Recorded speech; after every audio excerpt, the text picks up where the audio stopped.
Mhm. Good morning and welcome back to United TV. We're going to be covering the latest stories this morning. Carlos BALEBA agreed last night.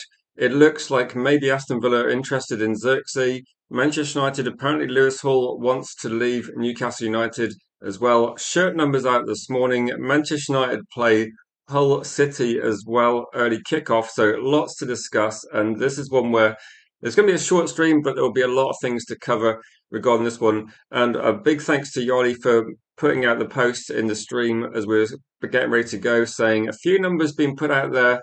Lacey, JJ has got 77, interesting one there. But I think Marcus Rashford getting number 9 is going to be one where I guess he's probably staying at Manchester United and hopefully makes a big contribution if he does stay. But let's just look into the Belieber story. I was out last night when this dropped, and David Ornstein was pretty accurate with this. I think when he's posted, when I see David Ornstein post that Man United are closing in on a deal, it pretty much means that's going to happen. And I think it's probably the best source out there at this window. And we saw this that the numbers we talked about as well were not too dissimilar from what actually happened. So I think most fans will be looking at it thinking, actually, that's quite a good deal. Man United have bought 3 midfielders. We spent what, less than, I suppose this is 65 plus 5. I guess with this one, and Bremer was 60, I think 65 plus 6, and ended up being 71 because we got Champions League football. So I'd imagine maybe similar sort of criteria for the add-ons based on appearances, performance, Man United making the Champions League possibly, but not lots of add-ons really. So £70 million deal in total as a maximum Man United will pay, considering that Matheus Fernandes went for 85 million and Alex Scott is rumoured to be 80, 85, Wharton even more than that, and you look at Tonali going for 100, Elliot Anderson for I don't know 115, 130, depending on if you believe Man City or if you believe Nottingham Forest owner. 65 plus 5, I think that's a good deal. I think in modern football, I know people would like to get this deal done as cheap as possible, but I think 65 plus 5 is probably about as good a deal as you're going to get. And I would say it'd be genuinely interesting to hear from a Brighton perspective. I think from a Manchester United perspective, this is not big money for Man United. And we could then look at spending maybe I guess it's going to be cheaper, but we could be looking at spending a reasonable amount of money on a left back. Maybe we go for David Raum, who would be maybe more like 35 million. But yeah, there's definitely some scope for Man United to get another 1 or 2 players in before the window finishes as well. So they have not yet, not yet. I'm predicting Man United to be top 4 though. So spoiler alert there when I do get round to doing that one. I was thinking of waiting for the transfer window to finish, but I'm going to be going on holiday, so I might try and record something and upload it for people to watch when I'm away. Almac says most fans support any deal and say there's a pattern every transfer window, so we justify every deal. I think at the moment, Al, if you're looking at the market value of players Man United have bought, and we bought inside the Premier League, I'm not sure you're going to get a lot cheaper deals. Like, go on this one. Big up to you, Kazi. Big up to Rob. A lot of legends in the chat. So, and say at the moment we spent 155 million. Is that like net spend, or is that if we're looking at the players coming in, 155 million? And I guess that's including Thompson and including Darlow as well. So, with there's still a bit of we did have this conversation at the start of the window, and I think a lot of people were saying how much money will Man United spend, and I think the estimation from me was about 250. And at the moment, if we spent 155, for me, that would suggest that if Man United were going to be looking at Xerxes leaving, and if Xerxes does go to Aston Villa, I will be surprised because I do think he's most likely to go to a Serie A team. But if we had a conversation with Xerxes moving to Aston Villa, and Aston Villa looking at maybe Ollie Watkins leaving, so it could be, I don't know if he's going to be like a starter at Aston Villa, it depends what other deals they get done. But you're looking at Aston Villa as potentially needing to replace quite a few players with a few high-profile exits from their club. And maybe that's something that could bring in Man United. Maybe we're thinking like 35 million for Xerxes, something along those lines. And that could be then reinvested in a forward player, which, to be honest, if Man United get a left back and get a backup striker with the 3 midfielders they bought, I think most Man United fans will say that's addressed the biggest weaknesses in our team. So I'd be genuinely saying it's decent as well. Um, so every year people say, I love this signing. I think every year, Al, people have different views on the signings. That if we talked about Benjamin Sesko last year, I know a lot of people wanted Ollie Watkins, and I guess people are going to be happy or not, and I guess if you're not happy, Al, then that's absolutely fine. People are going to have different views on every signing we make, aren't we? I think for me, my thoughts at the start of the window were Man United need three midfield players in, and obviously I thought there were going to be different players, but I think most of us probably thought Belieber was going to be in and around the mix. I think the only thing that made me think Belieber wouldn't happen would be potentially the valuation of Brighton. So Belieber has always wanted a Manchester United move, which I guess is a positive. Brighton are a selling club, but they are difficult to negotiate with. I'm just thinking that if Man United were determined to get Belieber, then yeah, there's not really much. There's not really. It's going to happen eventually, wasn't it? And I guess this is going to be a question where people think, what's the price going to be? I'll say this though: if we're going to say whether it's a good deal or not, I think in Man United, we need to wait to see what happens in the season. I remember talking about Mbeumo last season, and one of my co-hosts, G Wolf at the time, thought we were overpaying for him. So everyone's going to have a different view. Like Cunha was a good deal, but everyone had a different view. When we signed Sen Lamens, there was definitely people in the comments saying they thought it was a bit risky going for a player they didn't know too much about, and yeah, it's one of those situations where everyone's going to have a different view. My view is that I think we needed someone that was mobile, and I think we needed someone that was going to cover the ground, be defensively strong, and protect our back four. And I think Believer could do that. The question I think for a lot of fans is going to be, what we're going to see from Believer. Is he going to be a first team player? Is he going to have issues he had at Brighton last season? But I'm going to be open minded and say let's see what Belieber does in a Manchester United shirt before making comment, because you can be negative or positive about this deal, but by the time we get to Christmas, I think with this deal, he's played in the Premier League for 2 seasons, so I don't think we're going to be having to wait too long to see how well he fits in. I would be worried if we play 10 games, Belieber plays a lot of those games, and we don't see an effective player. I think we're going to see a decent player when he does get into the team, but again, there's going to be no guarantees. There's going to be a lot of people fighting for this one.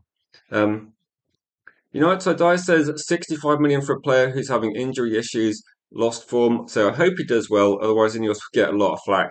I think Ineos are going to get a lot of flack anyway. So I think if you're looking at the players we signed, I don't think anyone's really happy at all from what I can see. There's definitely people look at the deals and go, yeah, okay, Man United could have signed different players, but we've seen players from different leagues sometimes come to Man United and struggle.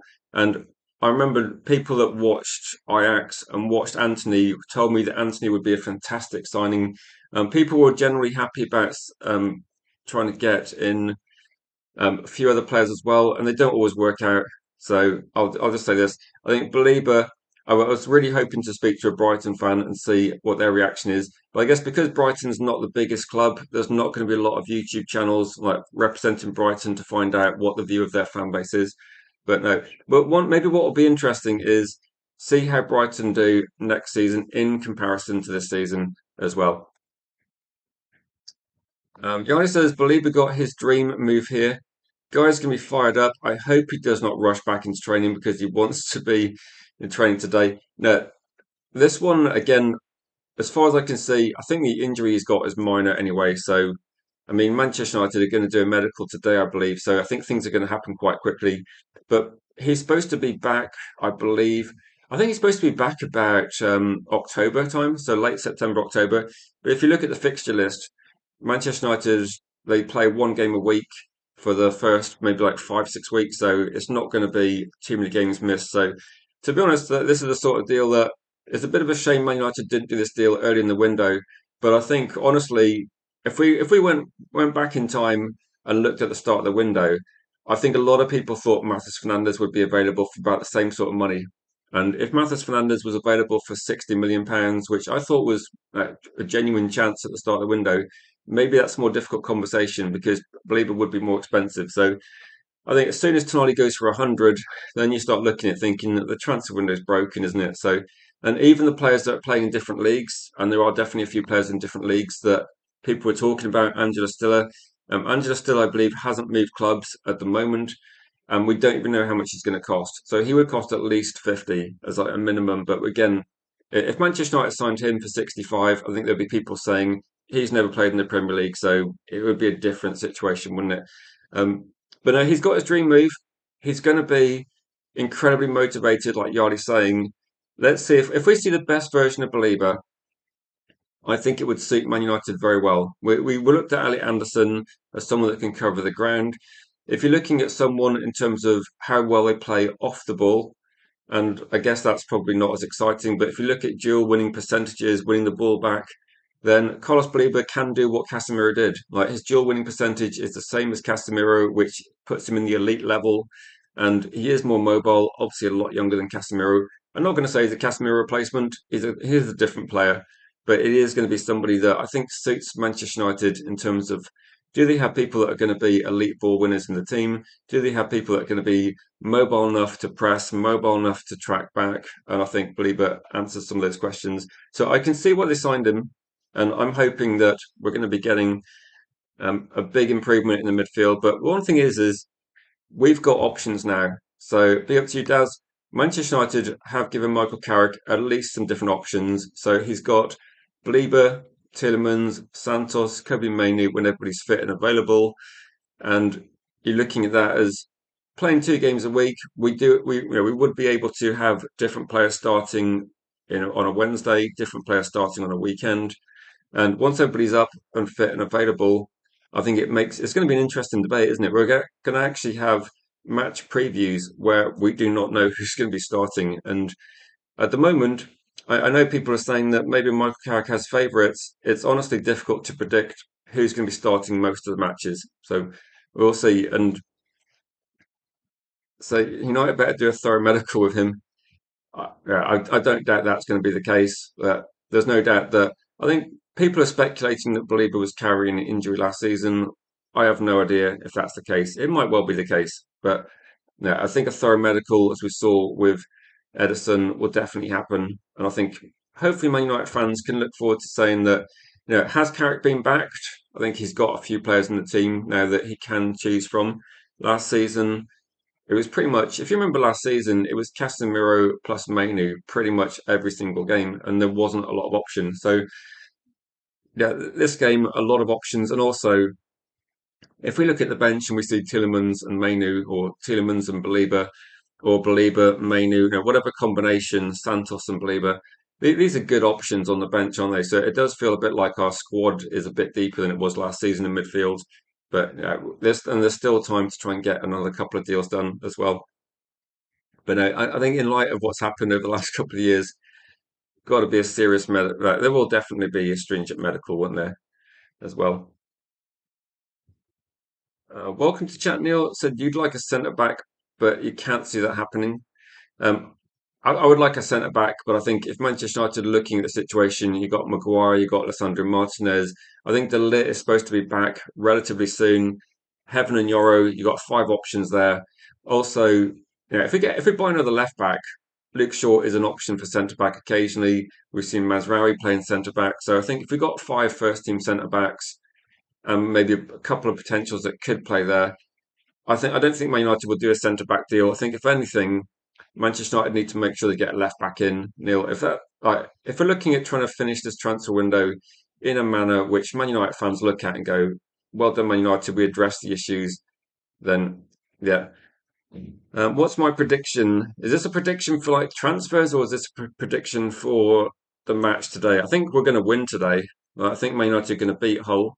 And big up to Max. If you saw the match preview with Max, I think it was streamed a couple of days ago, the match preview, and he was just saying that Hull City, they're just happy to be in the Premier League.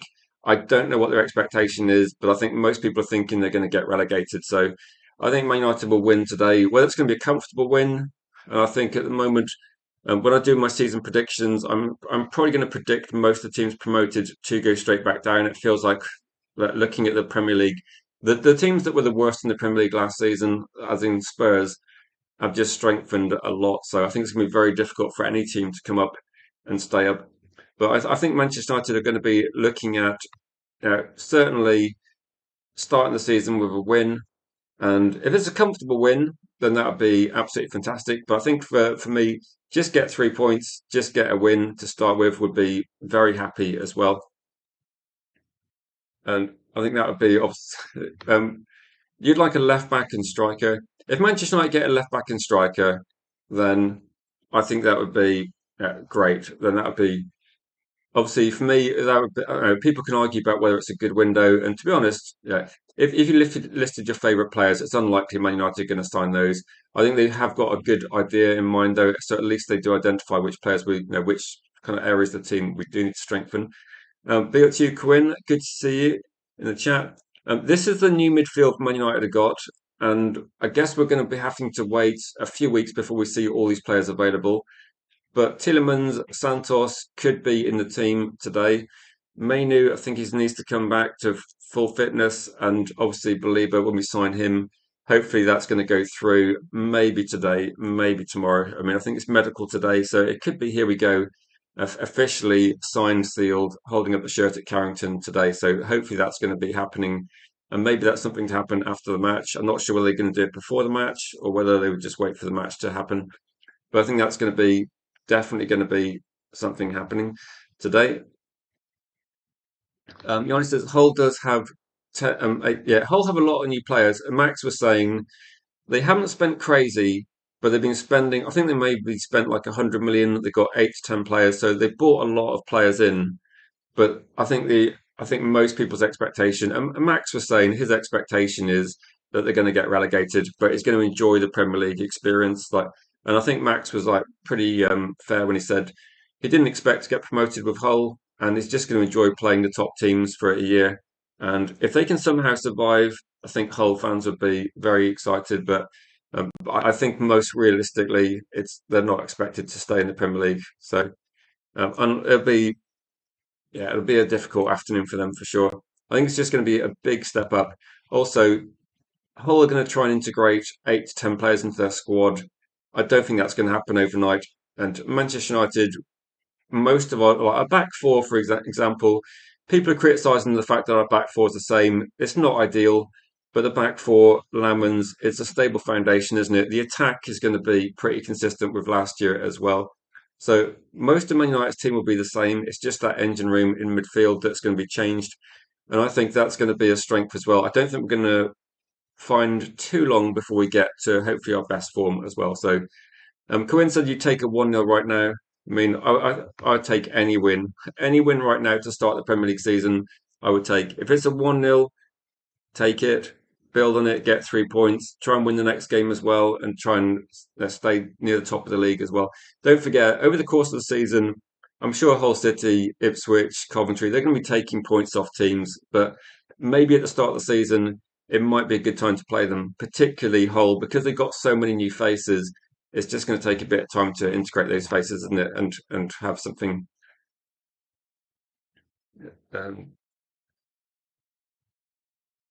Um, United Dice's funny thing is we can still spend to get centre back, left back, and striker. I mean, that's one point as well. United have spent 155 million. We haven't spent huge. I know people would disagree about every single signing we make, but Tielemans, Santos, Baleba, Darlow, Thompson, all these players signed, and Man United, we haven't spent crazy money. If you compare our transfer window to Spurs, they spent more on Tonali and Matheus Fernandes than we've spent on our whole team at the moment. And I would say at the moment, actually, Elliot Anderson is incredibly expensive. So is Elliot Anderson going to be more impactful for Man City than maybe like two of Man United's midfield signings? So I think we've got decent prices for the players we bought in. I don't think we've overspent. I know, but I'll just say this: transfers are all too expensive. So I don't think we've overspent, and we have got room to try and get a few more players in as well. You want to get Watkins? Yeah, I think Watkins might be on his way to the Saudi Pro League. Um, you're giving Hull City a goal. Manchester United to win 3-1, says Neil. Yeah, if I was going to preview the match, when I was watching, Kieran did a great job hosting, and Kieran and Max. I think with this one, I would love to see Man United keep a clean sheet to start the season. Don't let Hull score a goal, and maybe if we can score 2 or 3 goals, have a comfortable win. I think Arsenal had the perfect game, didn't they, against Coventry City? Score a few goals, keep a clean sheet. Start off with like a back four, not conceding would be great. If Man United win 3-1, I mean, I'm I'm not going to be not happy with that. That would obviously be a good start to the season as well. I'd take any win, like I said. Um, yeah, take it 2-0 as well.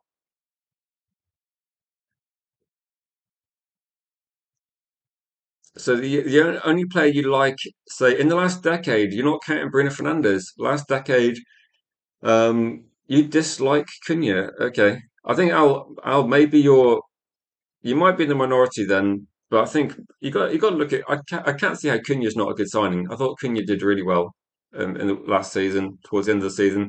I thought he was a key player in Man United's team, and I'm hopefully expecting a bit more. Maybe they can step up as well. The big question might be is if Manchester United got these deals for a sensible price, the next thing is going to be if we go for a left back, which I think is 90% the next signing. I can't see anything happening. The only thing I could see is there is this interest from Aston Villa for Xerxes. If that happens, then I think Man United fans will get quite interested. That if we sell Xerxes for like a decent money or at least get our money back and he goes to Aston Villa, then I mean I can't see him scoring like in double figures for Aston Villa. It's a big drop down from Ollie Watkins, isn't it? Surely, so I can't see how that. To be honest, I would be genuinely surprised if that happens. But if it happens, then I think it's a really good deal for us. And then if we use that money to buy a striker, which hopefully we do, then I think we're in a good position overall. But I agree with United to die. Whether the ownership does that or not is going to be, I suppose it's going to be a question mark of whether do you look at Man United and have Ineos changed your perception of them? I know there's a lot of negativity towards Ineos, but if we did get Lewis Hall, for example, or we did get, I think this is one that's going to be a good shout. Like David Rom is a good shout. If we did that deal, would you then think actually this is a very good window? So I do think with this one, I would prefer Lewis Hall based on his age, but David Rama I think would do very well next season for sure, and certainly he could replace Luke Shaw to start with. Big up to you, Matty. I'm going to be live for like another 10 minutes because I said I'll do like a short stream, like a 30-minute stream just to cover the news. So if anyone's got any questions, please get them in. Stephanie says, eating your pre-match meal, homemade super sandwiches before setting off to the pub. Big up to you, Stephanie. Yeah, early start. I never really like early games. Like, never really like early games, but at least we get to find out early on whether our team is looking like it's going to hit the ground running as well. Good fixture though. I think playing Hull first game of the season. There's a lot worse games we could have, so I think that's potentially a decent start for us, hopefully, as well. Is there anybody in terms of the situation regarding BALEBA? Mate says, is our midfield improved? So on the screen, this is our midfield we're going to have. If you think about it, effectively, we've replaced Casemiro. Agate's still at the club, but he's injured. So these are the options we've got. So Casemiro, I guess, in terms of like winning the ball back and defensive strengths, then there's a couple of players in this list that are good defensively as well. In terms of like line breaking passes that Casemiro was decent with, you can see that from Tielemans. I think ultimately we got some different profiles. I'd say we got a bit more mobility in midfield, but also these three players are all a lot better than Agate. So I think we've upgraded on Agate, and with Casemiro, like Casemiro was very good at some things, but he wasn't particularly mobile around the pitch. So I think potentially we should be better off the ball. And the question is going to be, will we miss Casemiro? Like he did score a lot of headed goals, but again, we're going to be playing a different way, aren't we? And maybe the team's going to evolve a bit under Carrick. So we'll have to see. I will say this, Matty. At the moment, I'm sure over the season our midfield will be improved. I suppose the question is going to be, but if you're looking at how our a year ago, I said Mbeumo, Cunha, and Sesko was a big upgrade, and we scored loads more goals. I guess with the midfield, maybe in terms of this one, that I don't think we're going to be scoring loads of goals from midfield. I don't think these are big goal scorers. But if this team and this midfield can protect the defence more, maybe we can look at goals conceded and see if that number starts going down. Because if that number starts going down, I think Man United are maybe getting back to being in business because defensively, we weren't great in terms of how many goals we conceded over the season. Attack wise, we were very good. So attack-wise, we were pretty close to Arsenal and Man City. And if you look at it under Michael Carrick, in terms of him in charge as head coach, Manchester United scored the most goals in the Premier League from January onwards. So attack was functioning very well, sorting out the midfield balance and maybe having a bit more protection for the defence is the big thing that Man United need to kind of fix. If we fix that, I think we're in business. That's what I'm saying. So it is difficult. It is difficult, but that's my prediction. I think it's an upgrade, but we're going to have to see over the course of the season. Like I said, it's very difficult to measure. Is that so? You're on the source at 4 p.m. Is that the hard stuff then? As big up to you, Matty, absolute legend. What do you think, Matty? Like, do you think this is an upgrade? Like asking the question, and I've said what I think. I think it is an upgrade. And I think I do agree with you, Matty. I think our attack is better than Arsenal's, but at the moment, Arsenal's defence is probably the best in the Premier League, and a clean sheet to start the season for Arsenal. I think that's the difference, isn't it? That it's not exciting, but you need to start looking at trying to close those holes in midfield, and that's what I'm hoping as well. I'm hoping that Man United, if we can score the same amount of goals we scored in the second half of last season over the whole year, and if we can start closing those gaps in midfield, protecting our defence, because our defence is like what it is, it's going to be the same. If we can at least protect them a bit more with a more effective midfield, we're going to concede fewer goals. I mean, I think Lamans is potentially going to be even better in this next season as well, which is a positive. Yoro, Aiden Heaven, more experienced as well. So I think there's going to be a few things on this one. Um, Big up to you, Vril. So, Matty, you're happy with the midfield? Yeah, I'll say this. I'm quite happy with the. When I was looking at the midfield signings, I would have picked three different players to start with to start the transfer window. But you've got Santos, who young, up and coming, Brazil captain at a couple of age levels. I think he's going to be a good player in the future. £50 million. I'm going to predict that in 12 months' time, people look at £50 million for Santos and think it's a good deal. Tielemans, that could go either way. Assuming Tielemans doesn't have an injury issues, which I think people were worried about after last season, I think he could be a good signing as well for Man United. A bit of experience. And BALEBA, we talked about BALEBA about 1,000 times last year. We finally got him.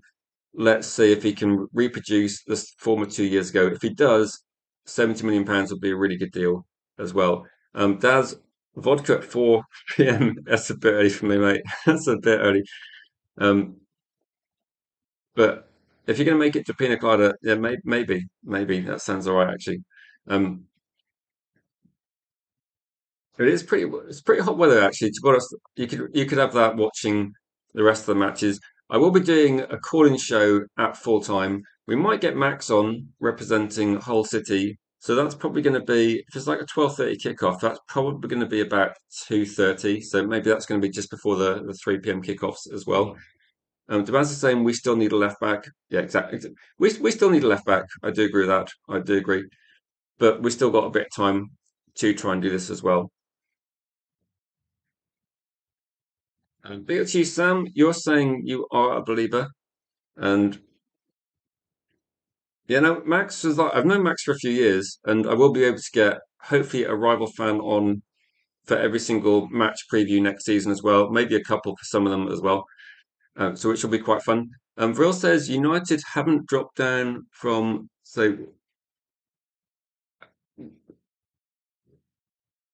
that temperature was.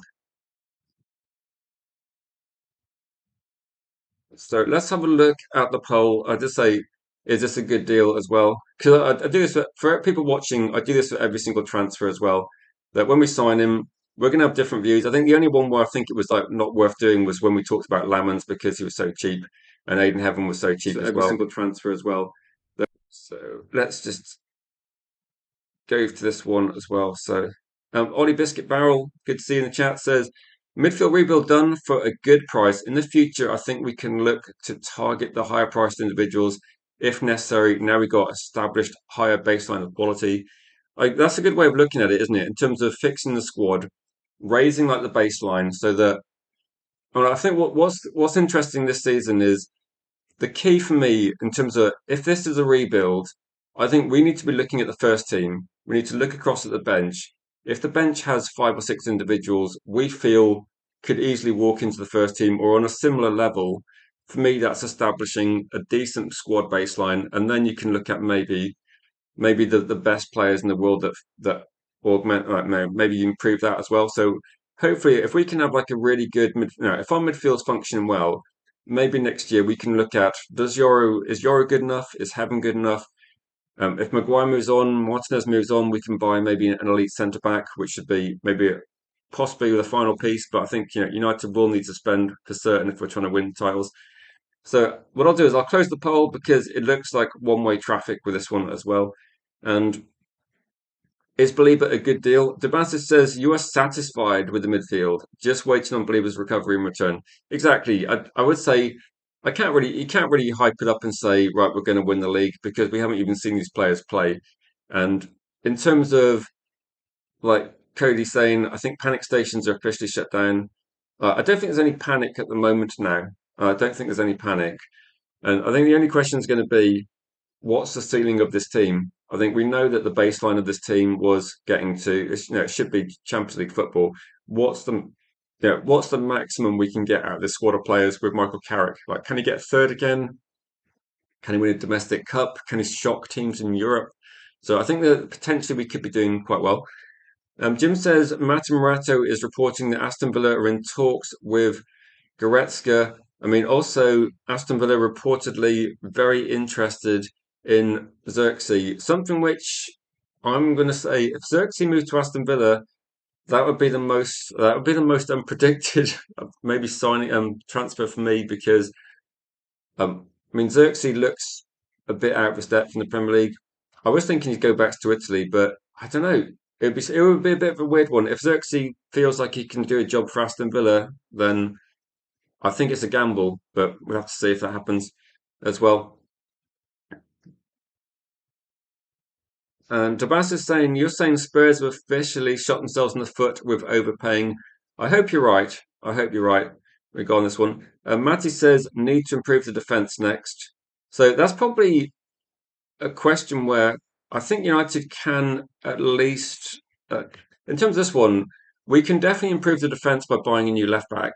And I did say at the start of the stream when I was talking about midfield, and I said this that I think our attack's really good already. Like Benjamin Sesko and Guillermo Cunha and Bruno Fernandes, exactly.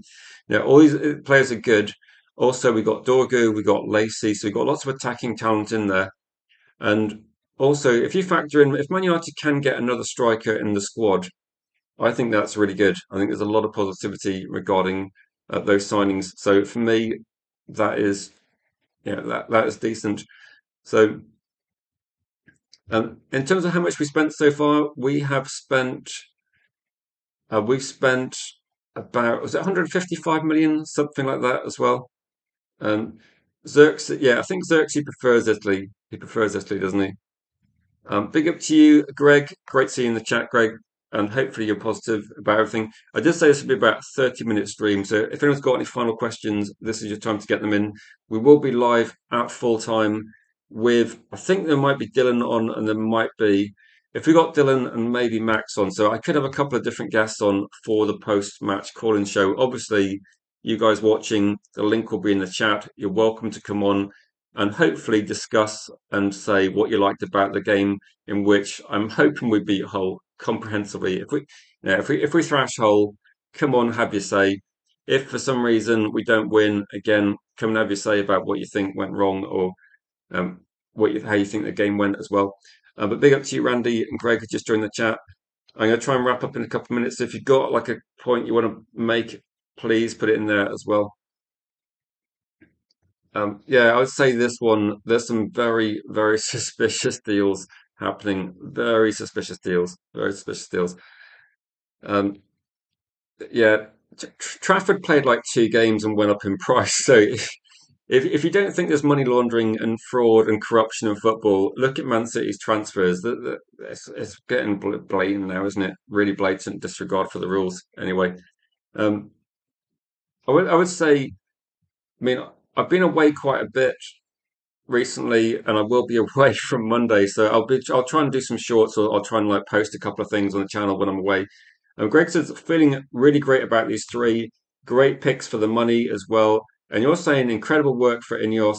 Being careful with the money shows respect for the job they're doing. Next stop, left back. Then maybe this is one going to be one where maybe we actually look back on this as being like sensible deals. Like I know someone said I keep mentioning certain signings, but I am mentioning signings if I think they're very effective use of money as well. Don't forget Aiden Heaven was like practically free as well. Yeah, it's basically sports washing, isn't it? You're right as well. Yeah, match is a bit early. Match is a bit early. Yeah, we got your man. We got your man, Randy. I mean, I know you're super happy about that one. It's like these signings. If you remember, then last season when we got on Wemo, I literally said, I think like a month before we got him, I said he's the best target. Let's get him in. Work rate, intensity, goals, assists, and we got your man this season. We got Belieber in Randy. Let's hope he finds his best form at Man United, and then we can really start cooking and really start doing something in the Premier League. And this is what I want to see. And we will discuss this. I said at full time, we will be doing a call-in show to discuss Manchester United versus Hull. Let's hope it's like a comprehensive win. I know it's going to be a bit tricky. Like we're going to have to go to Hull. It's not going to be easy to start the season. But I want Man United to kind of hit Hull quite hard, considering Hull have got to integrate loads of players. It's a massive step up from getting through the playoffs, isn't it, to playing Manchester United on the first day of the season. It's going to be absolutely amazing atmosphere. And Hull City is about a decade out of the Premier League. They're going to be absolutely buzzing for this one. And I remember watching Man United versus Hull at Old Trafford years ago, and that was like a great game. Lots of attacking football. It's a 4-3 match at that time. I don't think Hull are going to be scoring a few goals today, but I think if Hull give a good account of themselves, I think the fans will be genuinely happy. I don't know what their expectation is, but according to Max, yeah, they're just here for the ride. I think for Man United, though, you got to be what's the best way of putting it? It's got to be a professional performance from Man United. Respect Hull, but we've got to go attacking. We've got to try and score goals early, put them under pressure, and surely we're going to start seeing the best of some more attacking players as well.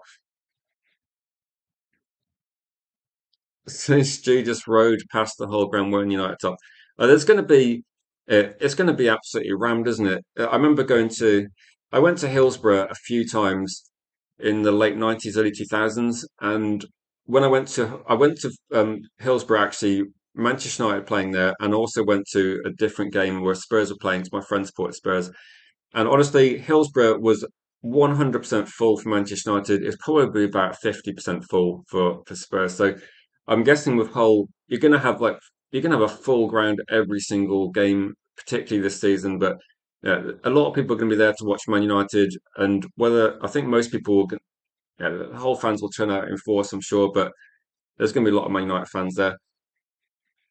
I mean, like Spotlight saying, I don't see us losing, but I don't see it being easy.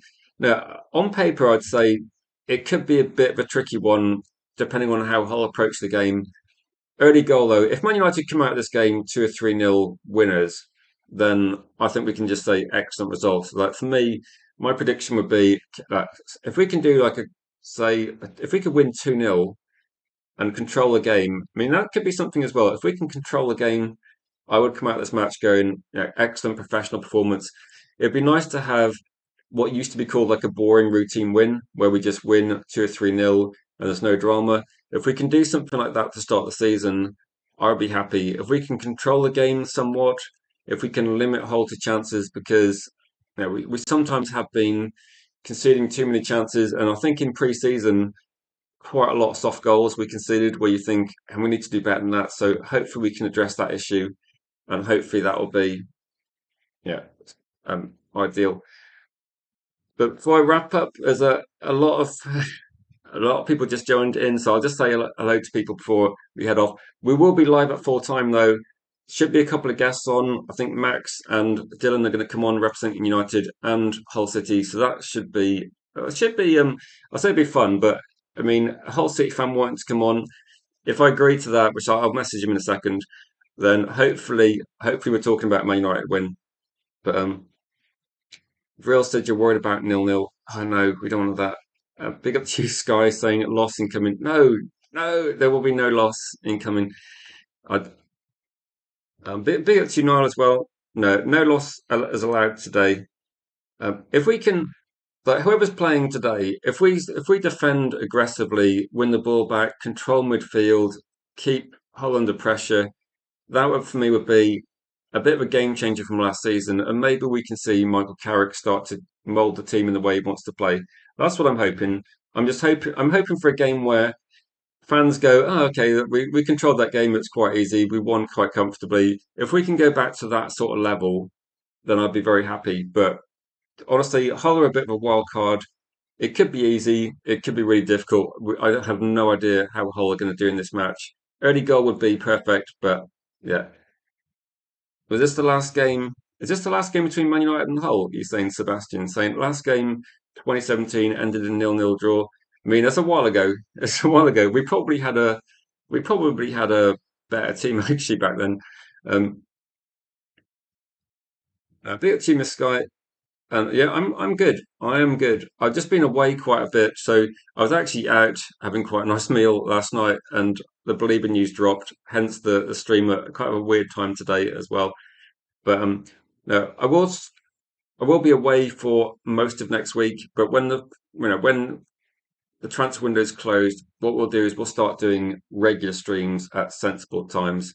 And I just need to pick a time in the morning, which is like a perfect time. I've no at the moment, I don't know, 11, 12, 1, something around those times. I'll just try and pick a time when it works for me and I can be consistent over that one as well. But for people watching, if you enjoy watching call-in shows, and I do enjoy getting a call-in show because it's a bit unpredictable. I have no idea who's going to call in, and it's good to get different opinions on. There will be one at about 2:30 today, which is well, depending if there's a load of VAR time, it'll be slightly later, but it might clash a little bit with the 3 p.m.s. But to be honest, I'm just a bit more obsessed with Man United, so we'll do the call-in show at full time to get fans' opinions on. There will be a link in the chat if you want to come on, jump on. It'll be a good fun stream as well. Big up to you, Rudy. Rudy, man, you need to get on as well. And if people don't know, Rudy Can't Game, top quality channel as well. Big Arsenal fan though. Apart from that, he's a good guy, and that's been on quite a few times. But guys, we're gonna head off. We'll be live again at 2:30 p.m. or at full time, depending on when the full time is, to talk about Man United's glorious win against Hull City or whatever else happens. But let's hope it's a glorious win and it's a fun one. Thank you guys for watching. Appreciate the support. Big up to you, Matty, for the super chat. Big up to the channel members and subscribers as well. Thank you for making this a great community to discuss Man United. And we'll be live in just about 3 hours' time. So to see you guys then. Have a great rest of your day and enjoy the match. Make sure you enjoy the match. I think it's going to be a good one.